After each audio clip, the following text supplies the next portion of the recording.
قادری کر قادری رکھ قادریوں میں اٹھا قدر عبد القادر قدرت نما کے واسطے غوث آدم بمنے بے سرو ساما مدد قبلہ دی مدد کعبہ ایما مدد بگرداب بلا افتادہ کشتی ضعیفہ نے شکستہ رہ تو پشتی بحق خواجہ عثمان ہارون مدد کن یا معین الدین چشتی قادریم نعرہ یا غوث اعظم می زنم دمز شیخ احمد رضا خاں قطب عالم می زنم۔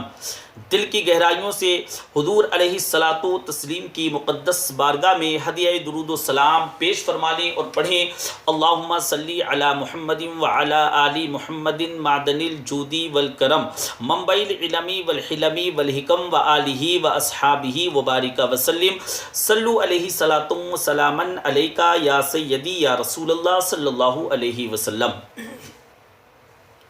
حضرات، اللہ تبارک و تعالیٰ نے ہر انسان کے ساتھ ایک محافظ فرشتہ پیدا کیا ہے، اور اگر وہ محافظ فرشتہ انسان کے ساتھ نہ ہو، شیاطین انسان کو ویسے ہی مار ڈالیں، اس کو قتل کر ڈالیں۔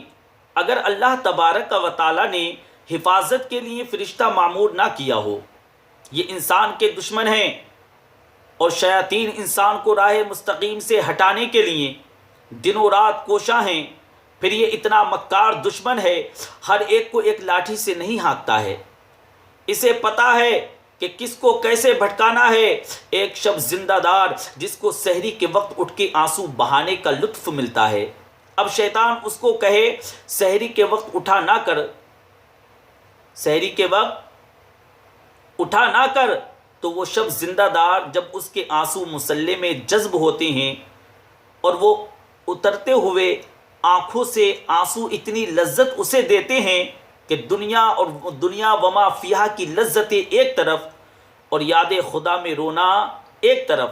اب شیطان کسی کو کہے کہ سحری کے وقت اٹھا نہ کر، تو کوئی شیطان کی یہ بات تھوڑی مان لے گا، کوئی نہیں مانے گا نا یہ بات۔ تو شیطان اسے یہ کہتا بھی نہیں ہے، اسے کہتا بھی نہیں ہے، اسے کیا کہتا ہے معلوم ہے؟ کہتا ہے نہیں تو اٹھا کر، لیکن صبح بتا دیا کر میں تہجد گزار ہوں۔ اسے ریا میں مبتلا کرے گا، اس کو ایسے انسان کو ریا میں مبتلا کر دیتا ہے، دکھاوے میں مبتلا کر دیتا ہے۔ ایک شخص جس کی طبع میں فیاضی گندی ہوئی ہے، اب شیطان اس کو کہے کہ تو سخاوت نہ کیا کر، بخل کا درس دے، تو طبعاً جو سخی شخص ہے، طبیعت کے لحاظ سے جو سخی شخص ہے، جس کی فطرت کے اندر فیاضی ہے، تو وہ شیطان کی اس بات کو نہیں مانے گا نا۔ شیطان اسے یہ کہتا بھی نہیں ہے کہ تو کنجوسی نہ کیا کر، تو بخل نہ کیا کر، اسے فضول خرچی کی طرف لگا دے گا، ایسے شخص کو فضول خرچی کی طرف لگا دے گا، اسے ان کاموں میں خرچ کرنے کی ترغیب دے گا جس کا اس کو اور معاشرے کو کوئی فائدہ نہیں ہوگا۔ اس لیے شیطان رخ بدلتا ہے۔ ایک شاعر جس کی طبیعت کے اندر لطافت ہے، جس کی طبیعت کے اندر نرمی ہے، جس کی طبیعت کے اندر محبت ہے، اب شیطان اس کو کہے کہ فلاں کو قتل کر دے، تو شاعر تو شاخ سے پھول بھی نہیں توڑ سکتا، تو پھر وہ کسی کا سر کاٹ دے، یہ کیسے ممکن ہو سکتا ہے؟ شیطان ایک شاعر کو یہ کہتا بھی نہیں ہے، اسے وہ شراب اور شباب کے پیچھے لگا دیتا ہے۔ اب اتنا سخت دشمن ہے یہ، اور قرآن مجید فرقان حمید میں بھی ہے نا، ان الشیطان للانسان عدو مبین، بے شک شیطان انسان کا کھلا ہوا دشمن ہے۔ اتنا مکار دشمن، حضرت سیدنا غوث آدم رضی اللہ تعالیٰ عنہ فرماتے ہیں میرے اوپر سحاب نور چھا گیا اور آواز آئی، اے عبد القادر، تو نے اللہ تبارک و تعالیٰ کی اتنی عبادت کی ہے، اتنی ریاضت کی ہے کہ شریعت کا ہم تمہیں اب مکلف نہیں رہنے دیتے، اور اب تو نماز نہ پڑھا کر، تیرے اوپر نماز معاف ہو گئی ہے، اور دیگر اعمال نہ کیا کر، اچھے کام نہ کیا کر، تو تجھے کوئی پکڑ نہیں ہوگی، جا تیرے اوپر سب کچھ معاف ہے، میں تیرے اوپر ایسے راضی ہو گیا ہوں، تیرے اوپر میں ایسے ہی راضی ہو گیا ہوں۔ حضرات، تو ایسے بادل سے آواز آئی، یہ سے بادل سے آواز آئی، کہتے ہیں مان میرے دل میں خیال آیا، پیران پیر فرماتے ہیں، کہتے ہیں میرے دل میں خیال آیا، اگر عبادت کا مکلف نہ ہونا ہوتا، اگر عبادت کا مکلف نہ ہونا ہوتا تو امام الانبیاء صلی اللہ علیہ وآلہ وسلم سے بڑھ کر کون ہے؟ پیغمبر اسلام سے بڑھ کر کون؟ سرکار دو عالم نور مجسم سے بڑھ کر اللہ کا مقرب کون تھا؟ حتی تتورع قدماہ، حضور صلی اللہ علیہ وآلہ وسلم جب نماز پڑھتے، پیغمبر اسلام جب نماز پڑھتے، آمینہ کے لال جب نماز پڑھتے، ہمارے اور آپ کے پیارے آقا و مولا جب نماز پڑھتے تو حضرات اس قدر لمبا قیام فرماتے تھے، اس قدر لمبا قیام فرماتے تھے، اس قدر لمبا قیام فرماتے تھے کہ حضور صلی اللہ علیہ وآلہ وسلم کے مبارک پیر سوج جاتے تھے، سرکار کے پیر مبارک سوج جاتے تھے۔ لیکن ان کو تو کہا گیا وَاعْبُدْ رَبَّكَ حَتَّى يَأْتِيَكَ الْيَقِينُ، انہیں تو کہا گیا کہ آخری سانس تک اللہ تبارک و تعالیٰ کی عبادت کرنی ہے۔ تو میں کون ہوں کہ مجھے کہا جائے کہ تو اب عبادت کا مکلف نہیں رہا، کوئی بات نہیں ہے؟ تو کہتے ہیں میں نے لا حول ولا قوت الا باللہ العلی العظیم پڑھا تو وہ جو مجھے نور نظر آ رہا تھا وہ سیاہی میں بدل گیا۔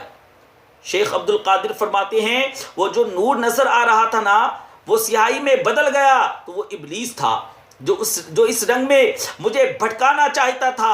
کہا اے عبد القادر اس مرتبے پہ پہنچے ہوئے کتنے لوگوں کو میں نے گمراہ کر دیا ہے، تیرے علم نے تجھے بچا لیا ہے۔ کہا اے عبد القادر آج تجھے تیرے علم نے بچا لیا ہے تو پیران پیر فرماتے ہیں تو میں نے کہا ظالم میرے علم نے مجھے نہیں بچایا۔ کہا ظالم مجھے میرے علم نے نہیں بچایا بلکہ مجھے میرے اللہ کے فضل نے بچا لیا ہے، مجھے میرے رب کے فضل نے بچایا ہے۔ تو کہا پھر بچ گیا، تو شیطان کہنے لگا پھر بچ گیا عبد القادر، کئیوں کو میں نے یوں بھی لوٹ لیا ہے، کئی لوگوں کو میں نے اس طرح بھی لوٹ لیا ہے۔ اتنا مکار دشمن ہو جو ہمارے اوپر مسلط ہے اور دن رات کوشاں ہے ہمارا متاع عمل لوٹنے کے لیے، متاع ایمان لوٹنے کے لیے، تو پھر مجھے بتاؤ ہم کیا غافل ہو کے بیٹھیں گے؟ ایسے ناپاک وجود کا مقابلہ کوئی آسان ہے جو ہماری متاع عمل لوٹتا ہے، متاع ایمان لوٹتا ہے، ہمیں عمل کرنے نہیں دیتا، کریں تو وسوسے ڈال رہا ہوتا ہے، کریں تو ریا میں دکھاوے میں مبتلا کر رہا ہوتا ہے، تکبر میں مبتلا کر رہا ہوتا ہے۔ کیا ہوا؟ عمل بھی کیا ہوا عمل بھی لوٹ لیتا ہے۔ مجھے بتاؤ یہ کوئی سوکھا کام ہے؟ یہ کوئی سوکھا کام ہے کہ ہم مقابلہ کریں؟ ہم مقابلہ کریں، ہم ماہ صیام میں روزے سے بھوک بھی کاٹتے ہیں اور قرآن مجید کی تلاوت اور دیگر معمولات کے لیے ہمیں تنہائی بھی میسر آتی ہے، اور اسی طرح ہمیں روزے سے